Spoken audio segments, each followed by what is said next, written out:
Hola gente, ¿cómo andan? Bueno, en el video de hoy vamos a hablar un poco del espacio urbano y un poco del paisaje urbano. Cuando hablamos de paisaje urbano, no sé ustedes, pero a mí lo que se me viene a la cabeza siempre es, bueno, paisaje, una montaña, un glaciar, y uno dice, ah, qué lindo paisaje.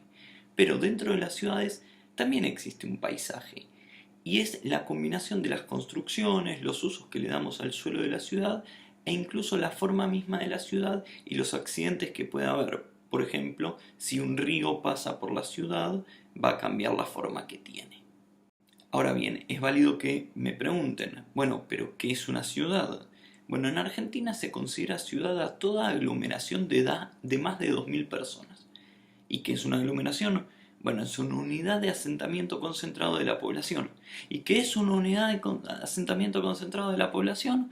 Bueno, es básicamente donde vive mucha gente más o menos juntas, y cuando son más de 2.000 lo llamamos una ciudad. A las ciudades en principio las podemos dividir en tres según el tamaño. En primer lugar vamos a tener las ciudades pequeñas, que son las que tienen entre 2.000 y 49.999 habitantes. Estas ciudades pequeñas se dedican a producir bienes y servicios para las zonas rurales cercanas y, en general, pierden población o tienen un bajo crecimiento de la población porque hay falta de trabajo y dificultades para acceder a los servicios. ¿Cuáles son estos servicios? Bien, imagínense que viven en una ciudad y no tienen internet.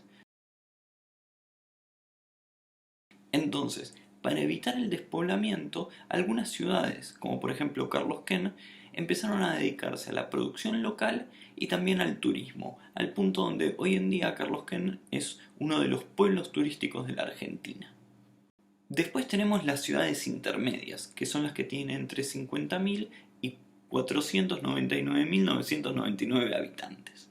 Y estas son las que crecieron más rápidamente porque reciben, por un lado, a migrantes de las áreas rurales cercanas o a gente que llega de las grandes ciudades y buscan un o mayor desarrollo económico o una mejor calidad de vida desde un punto de vista ambiental. Entre estas son las ciudades intermedias, se destacan Tandil, Pergamino, Olavarría y Río Cuarto, para decir algunos ejemplos.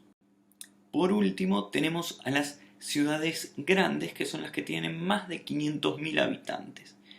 Ahora bien, las ciudades grandes las vamos a subdividir en otros tipos de ciudades. En primer lugar tenemos las metrópolis, que son las ciudades que tienen mucha importancia y que crecieron superando sus propios límites políticos. Un ejemplo de esto es el Gran Buenos Aires, que es una metrópolis de carácter nacional, mientras que el Gran Córdoba y Gran Rosario son metrópolis, pero regionales.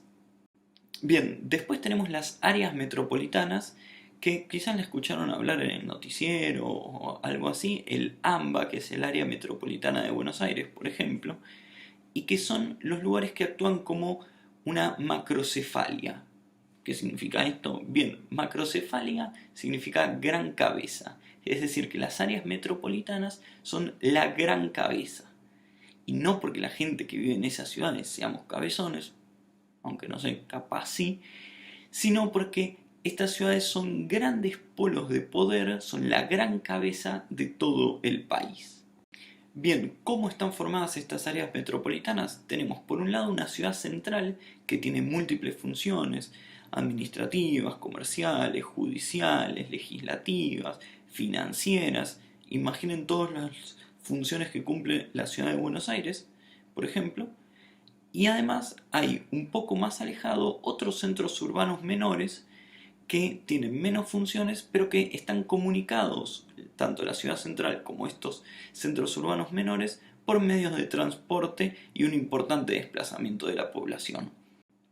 Bien, además tenemos a las megalópolis, que son varias ciudades que crecieron tanto en habitantes y tanto de tamaño que se van uniendo una ciudad con la otra. Entonces, como muestra la foto que ahora hay en pantalla, si vemos de noche, en realidad vemos un gran manchón de luces, pero que no es una única ciudad, sino que son muchas ciudades que se fueron uniendo y llegan a parecer una sola, aunque son varias. El ejemplo más conocido es la gran megalópolis de Boston hasta Washington en Estados Unidos, que es conocida como Boswash. Y en Argentina tenemos una información que acá se ve en la imagen, que queda entre la ciudad de La Plata, en la provincia de Buenos Aires, y la ciudad de Rosario, en la provincia de Santa Fe. Por último, para ya ir terminando, tenemos a la ciudad global, que es la más fácil de todas. Imaginen lo siguiente, hay algunas ciudades en el mundo que son centros de decisión altamente concentrados donde se organiza la economía mundial y que se dedican principalmente a las actividades financieras. Intentemos relacionarlo con historia y pensemos que la crisis de Wall Street de 1929 tiene que ver con esto. Justamente cuando cae la bolsa de Nueva York, como Nueva York es una ciudad global, afectó a todo el globo, es decir, a todo el mundo. Recordemos que eso trae una crisis económica y política enorme en Argentina. Pero bueno, además de producir crisis económicas y políticas en Argentina y en el mundo, estas ciudades globales también producen modas y pautas culturales que se difunden al resto del mundo. Vamos a hablar con honestidad. ¿Quiénes de ustedes vieron, no sé, por ejemplo, las pelis de los Avengers que están producidas en Estados Unidos? ¿Cuántos de ustedes ven animes que son japoneses? ¿Cuántos de ustedes hicieron algún test para ver en qué casa les toca de Harry Potter y les da Hufflepuff? Bueno, esta última no tiene mucho que ver, pero a mí me da Hufflepuff y capaz a ustedes también.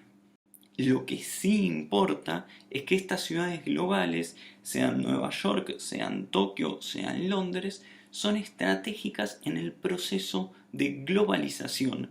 Y es justamente en estas ciudades donde se toman estas decisiones de gestión y de control del sistema económico mundial. Bueno, entonces, para repasar, tenemos que recordar que tenemos ciudades pequeñas, medianas y grandes, que las dividimos según la población y que dentro de las grandes tenemos una subdivisión porque tenemos las metrópolis, las áreas metropolitanas, las megalópolis y las ciudades globales que cambian según tanto el tamaño como sus funciones dentro del país.